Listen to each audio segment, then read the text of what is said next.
I have a homework to do, and it's for the part-time YouTube Academy, and we need to talk about This Is Me.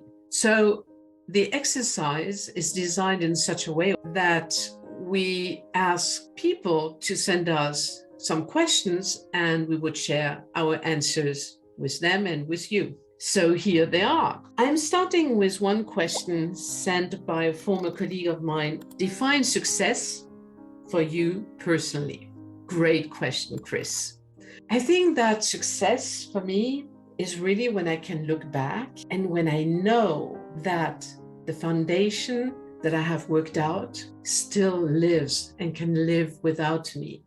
I have several examples, and I think one of the examples which touches me the most is a Swiss paper mill. They had 2 locations. We worked on both locations, we optimized them, and especially one which they wanted to close down. I fought with the CFO. I told him I wouldn't do any work anymore for him if he wouldn't allow me to see if we could do something. And you know what? What we've done, not only did it prove right at that time, but you know what? 30 years later, looking at their website, okay, they got sold to another paper mill brand, but it's basically the same articles, the same sortiment that we worked out 30 years ago. So that makes me proud. Or for instance, now, because this former colleague asked me that, when I looked at what I did in the one marketplace a few years earlier in the same company, I know exactly that for the 10, 15 next years, it is going to be okay. And that fills me with pride. That makes me tremendously happy. And that is my definition of success. So next question. I have a dear friend who asked me 5 questions. As a young executive, was there a pivotal moment or relationship that helped you accelerate your career? I think I have, from a relationship perspective, yes and no. I think I had men, mostly CEOs or CFOs, who recognized very quickly the benefits that I could bring for their companies. But they weren't open enough to show me the rules of the playground. So I couldn't accelerate really the whole process because they were holding back. They didn't give me the information, which I asked, but I didn't get any reply. I think the pivotal moment was I was a senior project manager for SAP, and I recall when the group of engineers, some 25 to 30 engineers, made the decision to take SAP and presented it to the CEO of the company, he turned around and was about to walk out of the room. So I knew exactly if he was out of the room, this project would die immediately. So I said, stop. And I recall he pivoted and looked at me like, who is this one? As he was walking away, he was saying, oh, how do I know that will cost me 2.5 million or 25 million? Who knows that? And I said, no, I'm going to show you on the whiteboard that we can make it for 1.7 million. So I went to the whiteboard, and good that I knew my numbers, but I showed him I had 3 buckets and we came up with 1.7 million.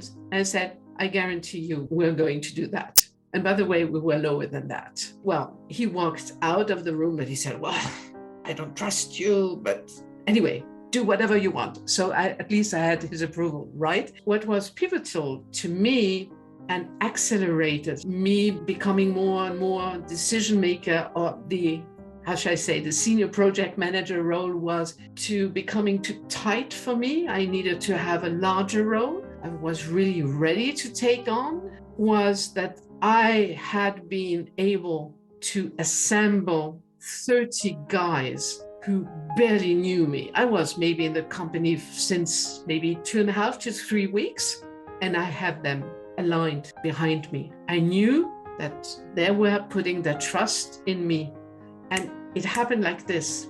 And I think that this has been the pivotal moment in my career where I said, okay, gray eminence, cleaning up for others. Well, I still did later on, also as a CEO and as a senior executive. I mean, this is part of your day job, if I may say so, but this has been pivotal. Do you have someone that you consider your hero and why?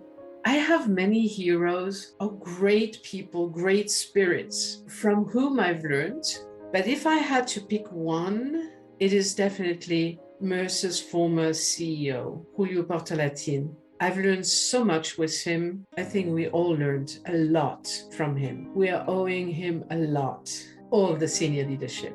And he was great. I mean, the first time I met him, I didn't know if I would survive the meeting, yes or no, because I was in charge of a project which was on the top list of his pains, and I survived it. And I learned so much from him.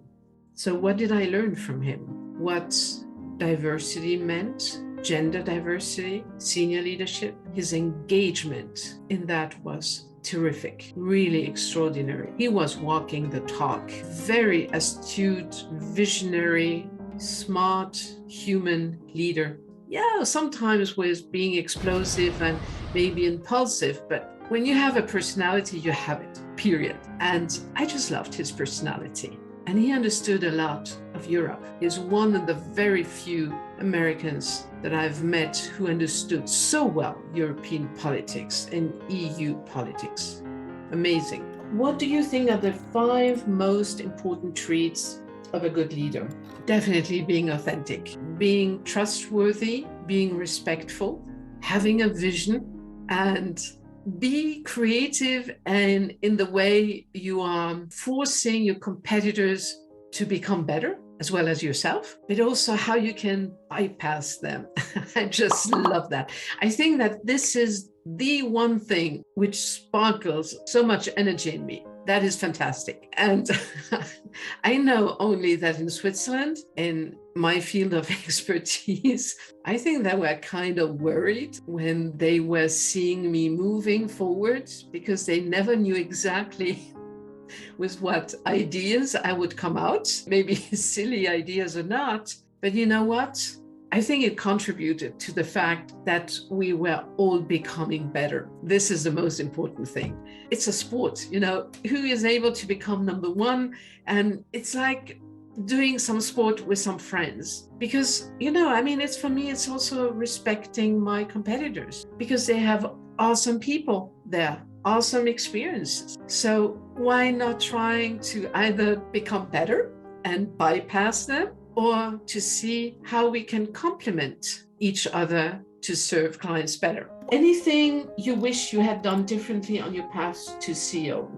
Oh, yes. 2 things. Not being so obedient, playing by the rules. This has more to do with the thing which happened in my youth and my childhood. I always had too much respect for authority. Well, maybe it's good that I had respect for authority because with what I just explained earlier, bypassing competitors, I think I would have driven some senior leadership a little bit crazy. So maybe not so much, but for me, it has been something which slowed me down. And the other thing is, because I'm a generalist and because I worked in a very specific field, I was confronted with a lot of imposter syndrome. So I needed to prove to myself and to the world that I was able to achieve even more than the specialists or the experts in the field, and which I did, you know, together with the teams, because I know I wouldn't have been able to do that, but I was focusing too much on execution and reporting. So basically I was in a job and therefore I was becoming a commodity instead of being way more strategic in me moving forward in my career. Also as a CEO. This has been not detrimental because it was not the right moment, but it definitely slowed me down. What am I currently reading? Ooh, do you see all the books behind? And there's in other places. The reading list would be by far too long. Let me say it like this. I have 5 areas where I'm a bookworm. There's coaching, there's women's career, business model. In the business model, there are the traditional ones, the linear ones, and the platform business models. because it has to do with what is my passion, turnarounds of companies, of businesses, and to putting them back on track. So I just love that. And the fifth area is kind of leadership, but more loose. It has a lot to do with agile leadership. It has a lot to do around innovation. So it's more about, okay, what is a structure, or how can we define leadership in such a way that it can be applicable to the different types of business models and also to the career of women. So these are the types of book I'm reading, and coming from the English world, coming from Germany, some also from France. Last question. That was a great question. Very philosophical. In moments where deceit was experienced, how did you address, curtail, or manage deception? I'm going to be very straightforward. When I was around 7, I have been mobbed physically and verbally. And from that day on, I trust people without putting any expectations in them. Now, I'm talking about the outward aspect of deception. And I'm asking questions to people and looking them in their eyes, as well as listening to their voice. And I know exactly